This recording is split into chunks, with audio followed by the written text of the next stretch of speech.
The US Global Post website casts light on the criminal acts perpetrated by the armed terrorist groups against the people of Aleppo.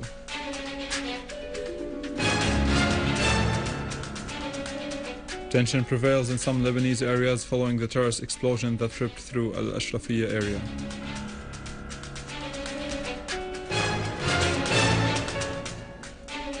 And 3 Turkish police officers killed in clashes that erupted in Hakkari district.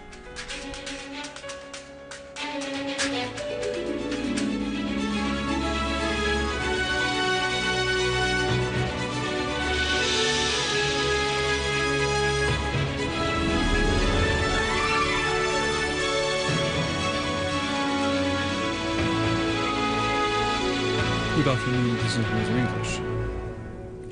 Tension prevails in some Lebanese areas following the terrorist explosion that ripped through al-Ashrafiyya area in eastern Beirut and led to the killing of 8 people and the wounding of 90 others. The blast was caused by an explosive device placed in a car parked in front of a residential building in the district of Sassin Square in al-Ashrafiyya.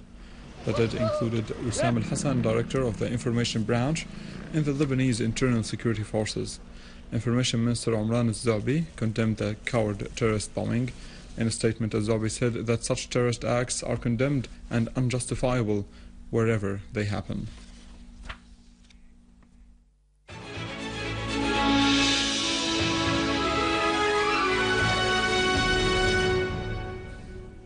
The Syrian Arab Armed Forces continued cleansing Aleppo neighborhoods of terrorists. More about that in the following report.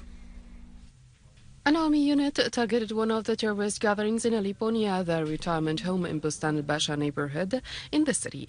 A military source said that 3 tourist cars that terrorists were driving were destroyed in the operation. At Sheikh Akhdar Square in Aleppo city, a unit of the armed forces destroyed a den for terrorists and killed many, some of whom were using RPGs and PKK machine guns. Armed forces units also carried out operations targeting terrorist hideouts and gatherings in the neighborhood of Al-Auja, the Old City, Bustan al-Qasr, Souq al-Fustok and Bustan al-Basha.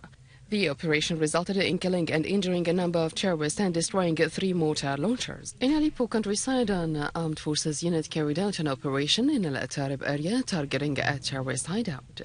6 terrorists were killed in this operation, 5 were injured, and 3 motorcycles were destroyed. Among the dead terrorists was Abdul Wahid al-Najafi and Hamoud al-Yan, both Saudis, and Riyad Sulaiman al-Naif, a Qatari. Another unit targeted a gathering of terrorists in Ain Jara town, killing 3 terrorists and injuring 2. Among the dead terrorists was Sharif al-Ali, the leader of the group known as al-Bayat Brigades. Also in Aleppo countryside, the armed forces targeted terrorist hideouts near Khawabil Asal restaurants, Faroutim al-Nabi Yusuf Mosque, and south of the police academy, inflicting heavy losses upon the terrorists. In the village of Qabasin, the armed forces destroyed a mosque storehouse, a terrorist hideout, a number of pickup trucks along with the terrorists inside them on the road between Deir Jamal and Mara and near Deir Hafra. The US Global Post website casts light on the criminal acts perpetrated by the armed terrorist groups against the people of Aleppo. A closer look in the following. They are not army members, they are terrorists killing and slaughtering innocents in the name of God. They should fight in Palestine, not here. We don't want them here. People of Aleppo refuse them, condemn the terrorists. The reason why citizens became targeted by the terrorist gangs.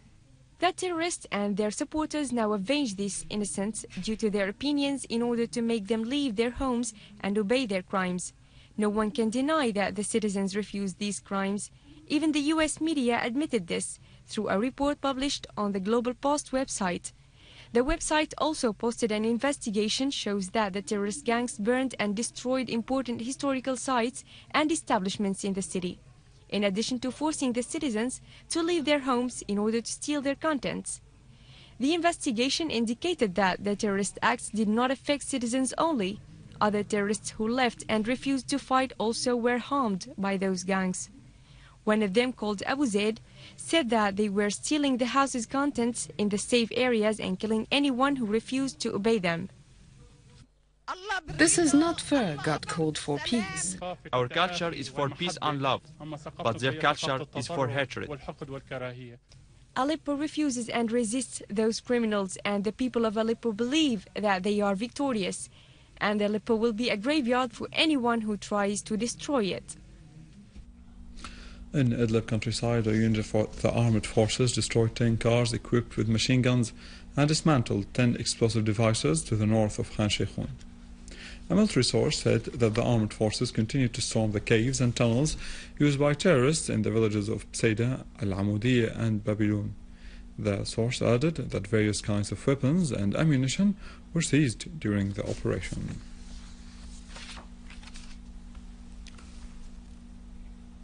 The Syrian Arab Armed Forces destroyed in a qualitative operation terrorist dens in several areas in Homs countryside. An army unit killed terrorist Muhammad Sharif Abu Zaid and Ayman Ahmad al-Atrash of the Lebanese nationality in Jusiya area in the countryside of al-Qasir in Homs.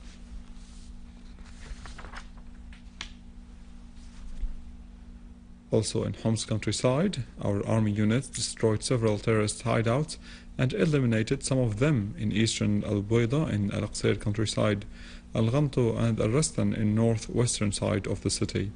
In Al-Wa'ar neighborhood in Homs city, a unit of our armed forces seized in a raid at one of the terrorist dens 22 mortar shells. The competent authorities also seized 3 anti-tank Dungar missiles, 48 RPG shells, a large amount of PKC shots, automatic rifles, and a large amount of smuggled cigarettes inside the tunnel between Ghouta and Nizar al-Qabbani Square. The terrorists were using it to smuggle weapons and ammunition.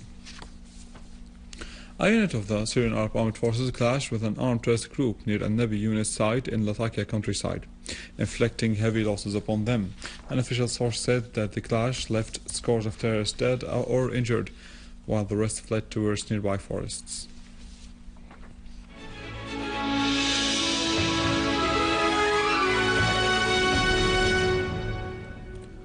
Turkish authorities announced the death of 3 police officers from the special forces as a result of clashes in the Hakkari province, southeastern Turkey, between the Turkish police and gunmen, in accordance with what the Anatolia news agency reported from the Turkish authorities. A Turkish soldier was also wounded in the attack in Bitlis province when gunmen attacked a military unit of the Turkish army.